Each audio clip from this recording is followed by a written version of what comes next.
اس میں ہمیں پیغمبر اسلام کی سیرت کے بہت سارے پہلوؤں کی تکمیل نظر آتی ہے یا تشریح نظر آتی ہے۔ مجھے یاد ہے کہ پچھلے سال بھی 28 صفر کے دوپہر کی اس مجلس میں نے تقریباً یہ عنوان دیا تھا، لیکن وہ فضائل کی حد تک تھا۔ یہ جو رسول کے فضائل ہیں وہی سارے فضائل اور خصوصیتیں آپ کو حسن مجتبی میں بھی نظر آئیں گی۔ مثلا جسمانی شباہت، مثلا علم کے حوالے سے، مثلا حسن کو بھی اپنا ٹکڑا قرار دیا پیغمبر نے حسین کی طرح۔ لیکن آج ذرا اس سے ہٹ کر جو کل رات کی مجلس میں ایک دو باتیں آئیں، بہت ہی مختصر، اس لیے کہ موضوع بہت طویل ہو جائے گا، بہت ہی مختصر ایک چیز تو ہمارے سامنے یہ آئی کہ تاریخ اسلام پر گہری نظر رکھنے والے وہ ایک جملہ 1400 سال سے دوہرا رہے ہیں کہ ائمہ طاہرین کی زندگی میں جتنی بڑی کامیابی حسن مجتبی کے صلح نامے نے اسلام کو عطا کی، اتنی بڑی کامیابی بجز 40 کے دن زینب کبریٰ کے کربلا واپس آنے کے اور ہمیں اس کی مثال نہیں ملتی۔ اور یہ جملہ اس لیے بڑا عجیب لگتا کہ حسن مجتبی منافقین کے درمیان اس شدت سے گھرے ہوئے تھے جس شدت سے رسول خدا اپنی زندگی، آقا حسین کو منافقین سے زیادہ واسطہ نہیں پڑا۔ یہ توہین کی نیت سے جملہ نہیں کہہ رہا ہوں، تاریخ کی نیت سے۔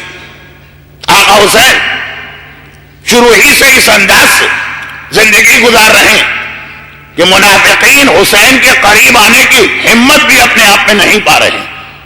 ہم نے آگے چل کے دیکھا کہ کوفے کے خط لکھنے والوں سے بڑا منافق کون ہوگا، جو پہلے خط لکھ لکھ کے بلا رہے ہیں اور اس کے بعد انہی لوگوں نے پہلا تماشا اہل بیت کا انہی لوگوں نے بنایا اور دیکھا۔ شامیوں کے مظالم تو بڑے مشہور ہیں، لیکن زینب کبریٰ پہلے شام میں گئی کہ پہلے کوفے میں گئی؟ آقا حسین کے کٹے سر نے تلاوت شام کے بازار میں کی کہ کوفے کے بازار میں؟ شام مصائب اہل بیت کے حوالے سے یقیناً ایک بہت ہی اہم جگہ ہے، لیکن جس انداز کا رویہ اور سلوک کوفے والوں نے کیا وہ بعض حوالے سے شام والوں نے بھی نہیں کیا، جس کے لیے میں نے وقت کم ہے تو صرف ایک جملہ کہا۔ پورے کربلا کے واقعے میں حسین نے کہاں معجزے دکھائے؟ اگر دکھایا معجزہ ایسا کہ جو سب کی آنکھوں کے سامنے ہو تو صرف کوفے میں دکھانا پڑا۔ پہلا امتحان بھی زینب کبریٰ کو کوفے میں دینا پڑ رہا۔ تو ان سے بڑا منافق کون ہے کہ کل خط لکھ کے بلا رہے ہیں کہ ہماری جانیں آپ پہ قربان؟ لیکن میرا اصل جملہ یہ نہیں ہے کہ منافق نہیں تھے حسین کے زمانے، میرا اصل جملہ یہ ہے کہ ان میں سے کوئی حسین کے قریب کبھی نہیں آیا۔ یہ خالی خط لکھ کے بلائے جا رہے ہیں، علم امامت کو ذرا سا ایک طرف رکھ دیں تو حسین نے ان کے چہرے بھی کبھی نہیں دیکھے۔ سارا معاملہ خط کے ذریعے طے پا رہا، اور شروع سے ہی حسین جو اپنا قافلہ 28 رجب کو لے کے چلے عاشور تک، کسی منافق کو اپنے قافلے میں ٹھہرنے نہیں دے رہے۔ اگر کوئی اتفاقاً آ بھی گیا تو قدم قدم پر ہر منزل پہ اسے واپس بھیجا جا رہا۔ لیکن آقا حسن مجتبی کی زندگی ساری کی ساری منافقوں کے درمیان گزری۔ یہ رسول خدا کی زندگی کا وہ پہلو، پیغمبر کی زندگی کا یہ دردناک پہلو، یہ حسن کی سیرت میں آپ کو دہراتا ہوا نظر آئے گا، حسین کی سیرت میں نہیں۔ اب یہ بات پچھلے سال کی مجلس کا آج پارٹ 2 ہے۔ پچھلے سال فضائل میں حسن اور رسول کی شرکت، آج سیرت کے حوالے سے کہ کس انداز سے، مگر منافقین کے درمیان رہ کر حسن مجتبی نے جس صلح نامے پہ دستخط کی۔ اب ایک جملہ اور ہمارے علماء کا، وقت کم ہوتا ہے دوپہر کی مجلس میں تو میں تفصیلات میں نہیں جا رہا ہوں، کہ کربلا کے میدان میں کوئی منافق ٹھہر اس لیے نہ سکا.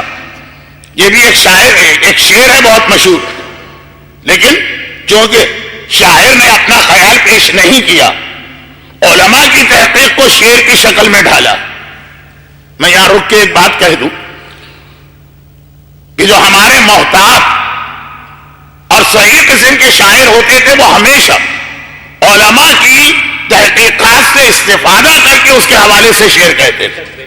آج شعر بنا کے یہ سمجھا جاتا ہے کہ عالم کو بھی یہ چیز مان لینا. پہلے علماء کے علم سے استفادہ کر کے شاعری کی جاتی.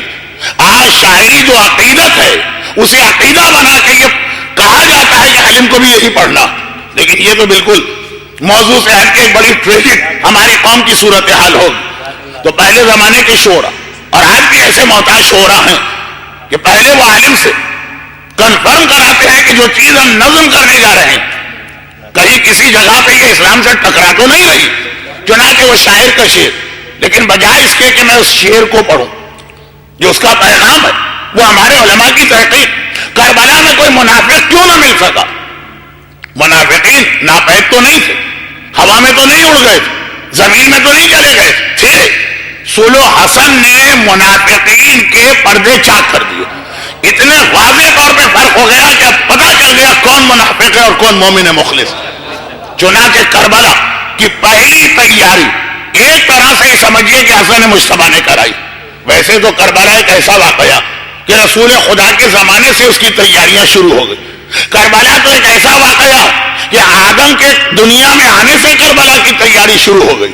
لیکن براہ راست جہاد کربلا پہلا حصہ حسن مجتبیٰ دو چیزوں کے ساتھ. نمبر ایک، اس انداز سے ایمان اور نفاق کی سرحد کو اور لکیر کو واضح کر دیا کہ اب کربلا میں کوئی منافق نہ آ پایا.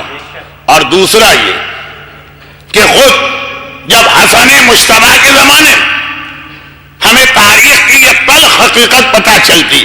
آج میں نے سورہ بقرہ کی جس آیت کی تلاوت کی، اگرچہ یہ آیت پیغمبر کے بارے میں نازل ہوئی اور اس کا پیغام آخری امام کے بارے میں، آیت پیغمبر کے بارے میں نازل ہوئی، مگر جو قرآن کی یہ خصوصیت ہے کہ قیامت تک کا پیغام دیتا وہ آخری امام کے بارے میں. لیکن آقا حسن کے زمانے کے لیے بھی اس آیت کے پیغام کو سوچا جا سکتا. کہا کہ یہ وہ لوگ جو پہلے بڑے بڑھ چڑھ کے دعوے کرتے ہیں کہ ہم آپ کے ساتھ ہیں، ہم آپ کے ساتھ ہیں، ہم آپ کے ساتھ، لیکن جب حجت خدا ان کے درمیان آ جاتی ہے تو یہی بڑھ بڑھ کے دعوے کرنے والے بعد میں اس کے مخالف بن جاتے ہیں. یہ یہودیوں کے حوالے سے پیغمبر کا زمانہ، پیغمبر کے آنے سے پہلے انتظار یہودی کر رہے تھے، اور یہ آخری امام کے حوالے سے صاحبان ایمان کا زمانہ. دیکھیں جب تک کہ نفاق واضح نہ ہو تو منافق تو آپ کو مومن جیسا ہی نظر آئے گا. ابو جہل کو پہچاننا پہلے دن سے آسان، وہ صاف صاف کہتا ہے کہ میں اس دین کو، اس نظریے کو، اس عقیدے کو نہیں مانتا ہوں. منافق تو کہتا سب کچھ مانتا ہوں، پتہ ہی نہیں چلتا کہ یہ منافق ہے. جب کوئی ایسا مرحلہ امتحان آئے گا تو آخری امام کے زمانے جب مرحلہ امتحان آئے گا. اور ایک عجیب بات کہہ دوں، ایک عجیب بات وہ یہ ہے کہ پیغمبر اور مولا کے زمانے کے منافقین وہ ہمارے سامنے آتے تھے عمل میں سستی کی بنا پر. بھائی ہم نہیں جا رہے جہاد کرنے کے لیے، گرمی بہت ہے، سردی بہت ہے. جنگ تبوک سب سے زیادہ منافقین کو واضح کرنے والی چیز، بھائی یا رسول اللہ اس وقت ہم کیسے آپ کے ساتھ جائیں، یہ تو فصلیں پکنے کا وقت ہے.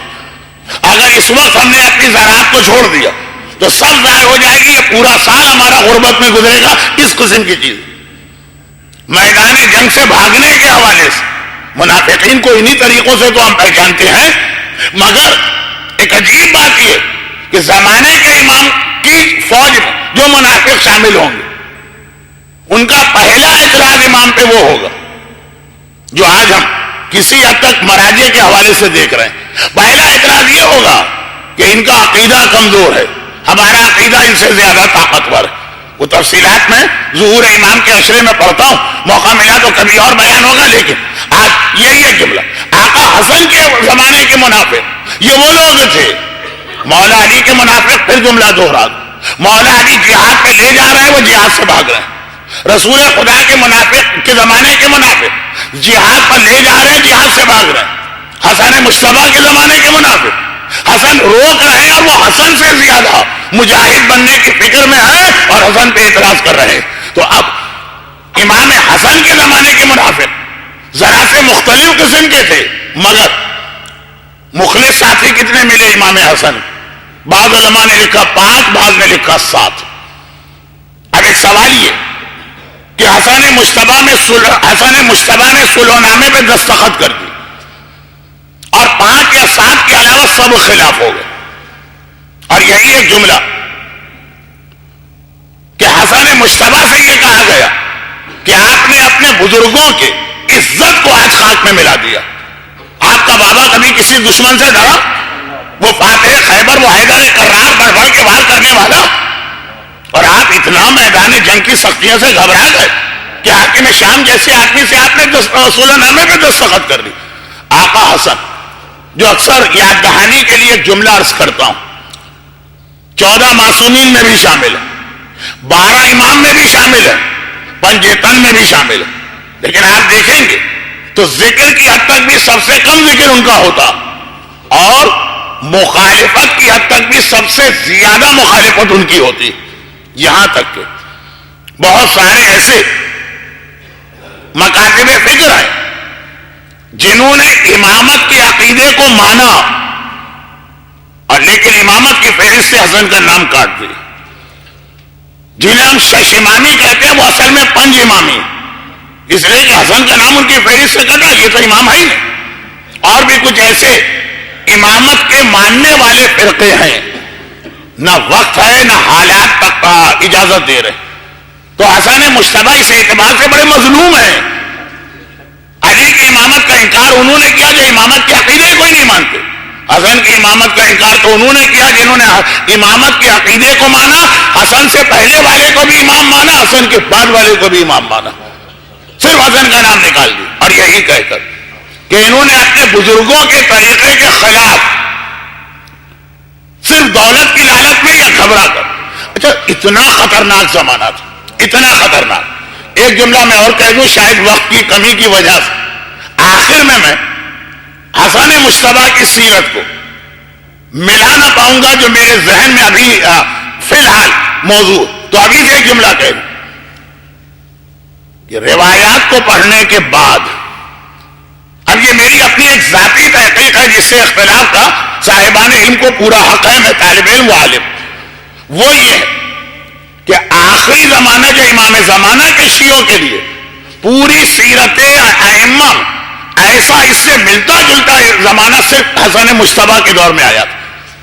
جو آخری زمانے کی مشکلات بتائی جاتی ہیں نا، سوال یہ کہ کیا اس سے پہلے کوئی ایسا دور گزرا؟ مقداد کتنے عظیم اہل بیت کے چاہنے اور ماننے والے ہیں، ان کا ایک جملہ میں اکثر پڑھتا ہوں، آج بھی سن لیجیے۔ مقداد گرچہ اوور آل سلمان پہلے نمبر پر ہے، ابو ذر دوسرے نمبر پر ہے، مقداد تیسرے نمبر پر، یہ روایت ہے۔ ایمان کے 10 درجے ہیں، ابو ذر نے 10، سلمان نے 10، ابو ذر نے 9، مقداد نے 8 حاصل کیے۔ مگر معصوم کی روایت ہے کہ ایک خصوصیت میں مقداد سلمان سے بھی بڑھ کر ہے۔ مقداد کے حالات نہیں پڑھ رہا ہوں، میری 1.5 گھنٹے کی ایک تقریر مقداد کے حالات پر۔ مقداد اہل بیت کی نگاہ اتنے پسندیدہ کہ سوائے منا اہل البیت کی حدیث کے، سلمان کے فضائل کی جتنی حدیثیں تقریباً سب میں مقداد شریف۔ ان کا ایک جملہ، یہ امام حسن کے امامت سے پہلے وفات پا چکے، انہوں نے وہ زمانہ دیکھا نہیں یہ مقداد، مگر ایک اصول بتایا۔ کسی نے آ کے مقداد سے کہا آپ کتنے خوش قسمت ہیں، پیغمبر کے بعد تقریباً 25 سال مقداد زندہ رہے، تو اب مسلمانوں کی اکثریت تو پیغمبر کے بعد اسلام میں داخل ہوئی ہے، اسلامی دنیا پھیلی ہے، مصر اور ایران اور شام اور کون کون سے علاقے رسول کے بعد فتح ہوئے، تو اب تعصب کرتے ہوئے، افسوس ظاہر کرتے ہوئے مقداد کتنے خوش قسمت، آپ نے پیغمبر کا زمانہ خود اپنی آنکھوں سے دیکھا، آپ پیغمبر کے زمانے میں ان کی زیارت بھی کر رہے ہیں، ان کے ساتھ اٹھ بیٹھ بھی رہے ہیں. کتنے خوش قسمت ہیں آپ. کوئی بڑی ایسی شخصیت ہو اور کوئی آدمی ان کے وفات کے یا انتقال کے کچھ ہی عرصے بعد پیدا ہو، وہ بڑی حسرت کرے گا. ہمیں یہ حسرت نہیں کیونکہ ہم 1400 سال بعد پیدا ہوئے، لیکن جو پیغمبر کی وفات کے 2 سال بعد اسلام لائے، جو پیغمبر کی وفات کے 6 مہینے بعد پیدا ہوا، اب وہ رہ کے افسوس کرتا ہے کہ بس تھوڑی سی کسر رہ گئی، ورنہ ہم بھی رسول کے چہرے کی زیارت کر لیتے. اور یہ میں مخلص لوگوں کی بات کر رہا ہوں. یہ جملہ سن کر ایسے آدمی کو تو خوشی سے بھول جانا چاہیے. ہاں کیا شک اس میں کہ میں نے رسول کا زمانہ دیکھا، میں نے رسول کی زیارت کی، میں رسول کے ساتھ اٹھا بیٹھا ہوں. مقداد کو جلال آ گیا. مقداد کا جملہ بہت تاریخی جملہ اس لیے کہ مقداد کی وفات کے صرف 10 سال کے بعد یہ جملہ حقیقت بن کے آ گیا. مقداد کو جلال آ گیا. کہا اپنے آپ کو خوش قسمت سمجھو، بد قسمت نہ سمجھو. ارے ہم نے رسول کا زمانہ نہیں پایا، ہم خوش قسمت. کہا ہاں، جنہوں نے رسول کا زمانہ پایا ان میں مقداد جیسے کتنے تھے. اکثریت تو رسول کے خلاف تھی. تمہیں کیا پتا اگر رسول کے زمانے میں ہوتے تو کیا اسی طرح سے محبت رسول رکھتے جیسے آج کہہ رہے ہو سکتا ہے کہ اکثر لوگوں کی طرح تم بھی رسول کے خلاف ہوتے. اللہ نے تو تمہیں اس امتحان سے بچا لیا. یہی ظہور امام کے حوالے سے روایت ہے کہ امام کے آنے کے بعد اتنی جلدی سے مسئلے حل نہیں ہوں گے. روایتوں میں ہے کہ بہت سے مومن یہ کہیں گے، ہر وہ مومن کیا کروں. حسن مجتبیٰ کی سیرت زمانے کے امام کی سیرت سے اتنی ملتی جلتی کہ موضوع حسن مجتبیٰ ہے، بیان امام کا ہو جاتا. کیونکہ آپ کے لیے حسن مجتبیٰ کی سیرت ماضی ہے، گزر گیا، لیکن امام زمانہ آپ کا اپنا دور ہے، تو وہاں سے ہدایت لے کے اپنے زمانے کی ذمہ داری ادا کریں. خالی دور سے تاریخ کو نہ پڑھیں. جو کل ایک جملہ میں عذاب کے حوالے سے کہہ رہا تھا، قابیل کا عذاب ہمیں اعتراض نہیں ہوتا، ابن ملجم کے عذاب پہ اعتراض نہیں ہوتا، بے حجابی پہ اعتراض ہوتا، کیونکہ اس سے ہمارا تعلق نہیں بن رہا، اس سے ہمارا تعلق بن رہا ہے. تو حسن مجتبیٰ کے زمانے کو مقداد کے جملے کے ساتھ ابھی ملاؤں گا. اس سے پہلے ایک بات کہہ دوں کہ روایتوں میں ہے کہ ہر وہ آدمی جو عجل اللہ کی دعا مانگتا، یہ دعا ہمارے یہاں جو اتنی رائج ہے اس کا بیک گراؤنڈ بھی کسی کو پتا کہ آخر یہ دعا اتنی زیادہ ہمارے یہاں کیوں رائج ہو گئی؟ 2 دعائیں ایسی ہیں لوگ پڑھتے بہت ہیں، یہ نہیں پتا کہ حدیث میں یہ کیوں آئی، اس کی وجہ کیا. ایک یہ ہے کہ فیا لیتنی کنتو معکم، اور ایک یہ عجل اللہ کی دعا. روایتوں میں 2 دعاؤں کا ایک فائدہ بتایا گیا. فائدہ جو یا لیتنی کنتو معکم زندگی بھر پڑھتے ہوئے دنیا سے جائے گا، تو جب حسین دنیا میں دوبارہ آئیں گے یا لیتنی والے کو حسین کے لشکر میں شامل کیا جائے. یہ خالی کربلا کے حوالے سے ہمارا اٹیچمنٹ نہیں ہے، یہ اصل کربلا جو دوبارہ پیش آنے والی ہے اس میں ہمارے شامل ہونے کی ریکویسٹ و درخواست ہے، جسے اللہ فوراً قبول کر لیتا. اجل اللہ، ہمیں بھی پتا کہ امام کا ظہور ہمارے کہنے سے نہیں ہوگا، وہ اللہ کی مصلحت سے ہوگا.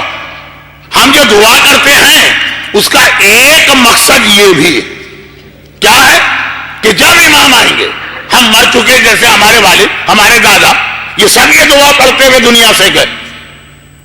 تو بہت سے لوگ کہتے بھی ہیں کہ فائدہ کیا ہوا؟ نہیں، فائدہ ہے کہ جب امام آئیں گے عالم برزخ میں ان کو پیغام دیا جائے گا امام آ گئے ہیں، اور تم کہتے کہ اجل اللہ، تو آؤ لشکر امام میں شامل ہو جاؤ. مگر ان لوگوں کو ایک چوائس بھی دیا جائے گا. بات حسن مجتبیٰ کی سیرت کی ہے، لیکن سیرت معصوم کو ماضی نہ سمجھیے، یہ آپ کا آج کا دور بھی ہے.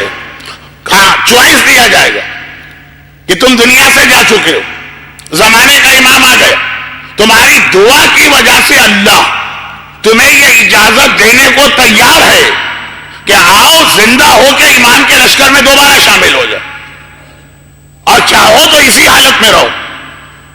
اب یہ روایت کا جملہ ہے جو آپ کو یاد ہوگا، میں نے آج سے 12 سال پہلے پورا تفصیل کے ساتھ پڑھا تھا کہ میں نے مرحوم آیت اللہ خوئی کو یہ حدیث لکھ کے بھیجی کہ یہ حدیث معتبر ہے کہ نہیں.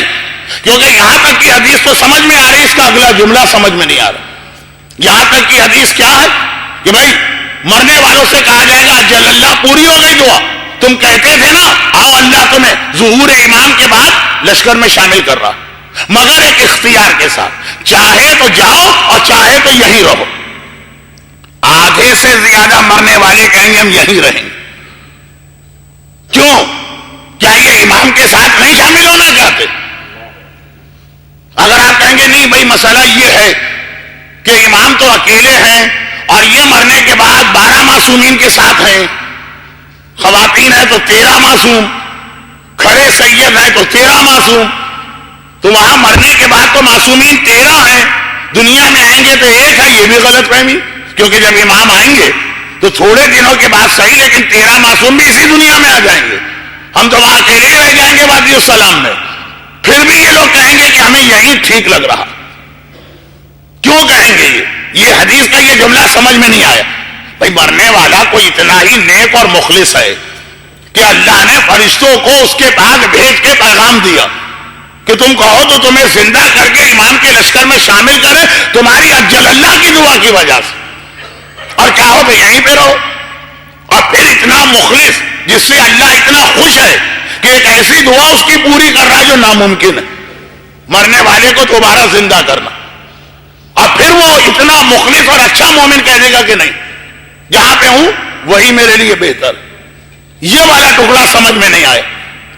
تو میں نے مرحوم آیت اللہ خوئی کو لکھ کے بھیجا تھا کہ حدیث بالکل معتبر صحیح ہے. حدیث کوئی عام عالم یا کوئی عام مرجع بھی نہیں کہہ رہا، اتنا عظیم مرجع کہہ رہا، حدیث امام کا ایسا جاننے والا، حدیث بالکل صحیح. اور پھر ایک جملہ انہوں نے کہا، میں نے اس جملے پہ تحقیق کی تو خلاصہ یہ جواب ہے جو میں ابھی دے رہا ہوں، اور وہ یہ کہ یہ سارے لوگ جو دوسری دنیا میں، روحوں کا تعلق اس دنیا سے کٹتا نہیں. وہ آتے نہیں اس دنیا میں، روحیں کٹتا نہیں، ان کو خبر مل رہی ہوتی. انہیں یہ پتا چلا کہ امام کے آنے کے بعد اکثریت کے ایمان ختم ہو گئے جو امام کے آنے سے پہلے سلامت ایمان رکھتے تھے. بہت جلدی میں بات کر رہا ہوں. یہ روحوں کو پتا چلا، اپنی آنکھ سے دیکھ رہے ہیں. ارے ہمارے اپنے رشتہ دار اور چاہنے والے دوست، اٹھنے بیٹھنے والے جو اتنے امام کے محب اور عاشق تھے، امام کے آنے کے بعد ان کے ایمان ختم ہو گئے. اب انہوں نے سوچا کہ ابھی تو ہم آ گئے مر کے دوسری دنیا میں ایمان کے ساتھ. اللہ خالی مومنوں کو یہ پیغام دے گا کہ امام آ گئے، تمہیں اجازت دی جاتی. اب تو اگر ہم دوبارہ دنیا میں گئے تو ایسا نہ ہو کہ اپنے بھائی اور اپنے چچا اور اپنے بیٹے اور اپنے پوتے کی طرح ہم بھی ایمان کھو بیٹھے ہیں، تو ابھی جس حالت میں اس سے بری حالت ہماری ہو جائے گی. نہیں، یہ رسک نہیں لینا. یہ روحوں کا خیال میں آپ کے سامنے پیش کر رہا ہوں. کچھ جملے عجیب سے بن رہے ہیں، لیکن باوجود بڑی تیز مجلس پڑھنے کے وقت میرے ہاتھ سے پھسلا جا رہا. اتنا بڑا یہ امتحان بنے گا ظہور امام کہ وہ مرنے والے جو تمنا ظہور اور تمنا زیارت میں تڑپ تڑپ کی دنیا سے گئے اور ان کے جذبے کو پروردگار نے قبول کیا، وہ بھی گھبرا کے کہیں گے نہیں خدا بندہ اس زندگی میں تو اپنا ایمان بچا کے لے آئے. اب جو ہم دیکھ رہے ہیں دنیا کے حالات، بہت ڈر لگ رہا کہیں ایسا نہ ہو کہ یہ ایمان بھی چلا جائے. تو ابھی جو ایک فضیلت حاصل ہے کہ زندگی میں نہ صحیح، قیامت میں تو معصومین کے ساتھ ہو جائیں گے، لیکن اگر دوبارہ گئے اور ایمان کھو کے آ گئے تو یہ طرح سے امید بھی ختم ہو جائے گی. تو کیوں قبر کی مردے اور کیوں وادی السلام کی روحیں یہ اتنا بڑا فیصلہ کریں گی کہ خدا دنیا میں بھیجنے کو تیار ہے، ہمیں نہیں جانا، فقط اس لیے کہ وہ اپنی آنکھوں سے دیکھیں گے کہ زمانے کے امام کے آنے کے بعد کتنے صاحبان ایمان اپنا ایمان چھوڑ بیٹھے. یہ حسن مجتبیٰ کے دور میں گزر چکا. یہی مقداد کا جملہ ہے کہ اپنے آپ کو خوش قسمت سمجھو. آج بیٹھ کے کہہ رہے ہو کہ اگر رسول کا زمانہ ہوتا تو خالی کلمہ نہ پڑھتے، زیارت بھی کرتے. ارے اس زمانے کے سارے منافقین رسول کی زیارت تو کر رہے تھے، کلمہ نہیں پڑھ رہے تھے. ابھی ایمان تو سلامت ہے. ہمارے یہ مقدار، ہمارے کتنے چاہنے والے اور جاننے والے اور رشتے دار رسول کے زمانے میں اور ان کی مخالفت کر رہے ہیں. مقداد کا جملہ تو بیچ میں آ گیا. حسن مجتبیٰ کو ایسا ہی زمانہ فیس کرنا پڑا جو کل تک بابا کے نام پہ جان دینے کو تیار، آج 5 یا 7 آدمی باقی بچے. اور یاد رکھیے کہ مولا علی جس رمضان میں شہید ہوئے پورا لشکر تیار کر چکے تھے. حاکم شام کے خلاف ایک فائنل جنگ ہوگی. اب وہ چکر نہیں چلے گا کہ قرآن نیزوں پہ بلند ہو گئے تو لشکر چھوڑ کے چلا گئے. عید کا انتظار تھا، عید کے بعد یہ لشکر ایمان جانے والا.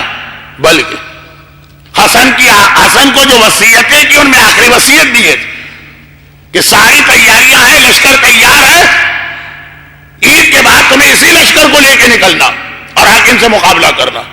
علی کا تیار کیا ہوا لشکر اور صفین کی لڑائی میں جو دھوکے باز نکلے ان کو ہٹا کے لشکر بنایا گیا.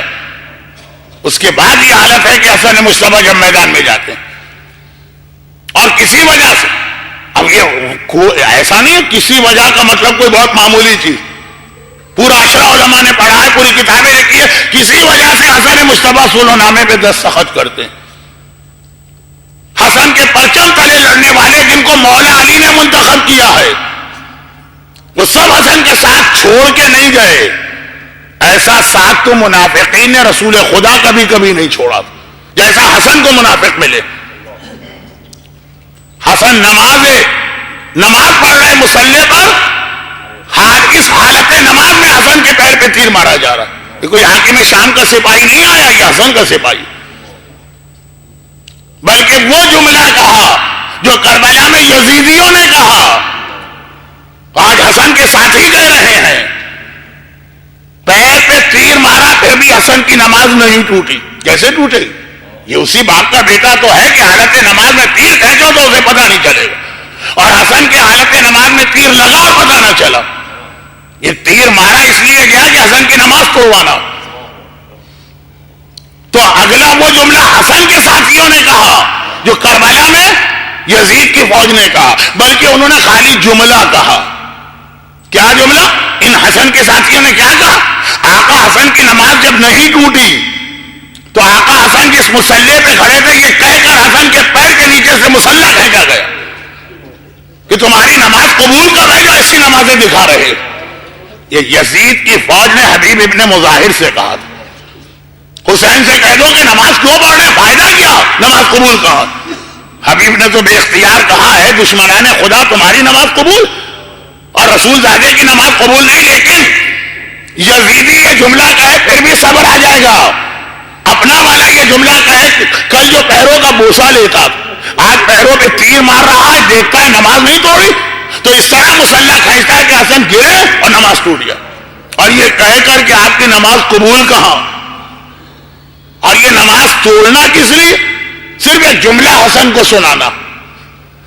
وہ جملہ تو ممبر سے کہنے کی بھی ہمت نہیں، لیکن کہنا پڑتا ہے. صرف ایک جملہ کہنے کے لیے ہمیں جلدی ہے حسن کو چھوڑ کے جانے کی، جاتے جاتے الوداعی سلام تو کر جائیں. یہ الوداعی سلام کرنے حسن کو آ رہے ہیں. السلام علیک یا مذل المومنین. حسن ہمارا سلام لو، تم نے آج سارے مومنوں کو ذلیل کر کے رکھ دیا. اور آقا نے بڑے ہی سکون اور وقار کے ساتھ کہا نا معز المومنین، میں نے صاحبان ایمان کو وہ عزت دی ہے جو تمہیں آج نہیں پتا. دعائے ندبہ میں یہی امام زمانہ کا لقب ہے جو حسن مجتبیٰ نے اپنے لیے استعمال کیا. آئینہ آئینہ معز المومنین. امام کو آپ یاد کر کے کیا کہتے ہیں؟ کہاں ہے وہ جس نے سارے مومنوں کو جو عزت دے گا. حسن نے یہ لقب اپنے لیے استعمال. اتنا حسن اور امام زمانہ کی سیرت میں میچنگ ہے. جو حسن نے اپنے لیے لقب چنا وہ امام زمانہ کا لقب بن گیا. لیکن یہ لوگ کون تھے؟ میں نے کہا نا کہ ایسے تو آپ کو رسول خدا کے زمانے کے منافق بھی نہیں ملیں گے جیسے حسن کو ملے. حالت یہ مختار کا ایک چھوٹا سا واقعہ پڑھ رہا ہوں، گرچہ یہ واقعہ میں عام طور پر اس وقت پڑھتا ہوں جب لوگ ایک ایسا سوال لے کے آتے ہیں کہ ان کے خیال میں اس کا جواب ممکن نہیں. جب یہ سوال لوگوں کا، یہ آج میرا موضوع نہیں ہے لیکن اشارتاً اس واقعے میں چونکہ اس کی دلیل بن رہی، اور وہ یہ کہ سوال یہ ہوتا ہے جب قرآن ایک اسلام ایک، رسول ایک، 12 امام کا کلام ایک، فتوے دو کیوں؟ یہ مرجعیت پہ ایک ایسا اعتراض کیا جاتا، یہ اعتراض کرنے والا سمجھتا بس اس کا تو کوئی جواب دے ہی نہیں سکے گا۔ اب یہ آج کا میرا موضوع نہیں، لیکن واقعہ وہ میں پڑھ رہا ہوں جو اس موضوع کے لیے ایک دلیل بنتا۔ کیا ہے واقعہ؟ مختار، الحمدللہ اب پورے مختار کے پورے حالات و مختار نامے پر جو 40 یا 41 قسطوں میں ٹی وی سیریل بن گیا، فارسی تو میں تو ہے لیکن اردو کی ڈبنگ اور بہترین ڈبنگ، تو اب تو وہ باتیں ختم ہو گئی، لیکن ایک زمانے میں جناب مختار کے حالات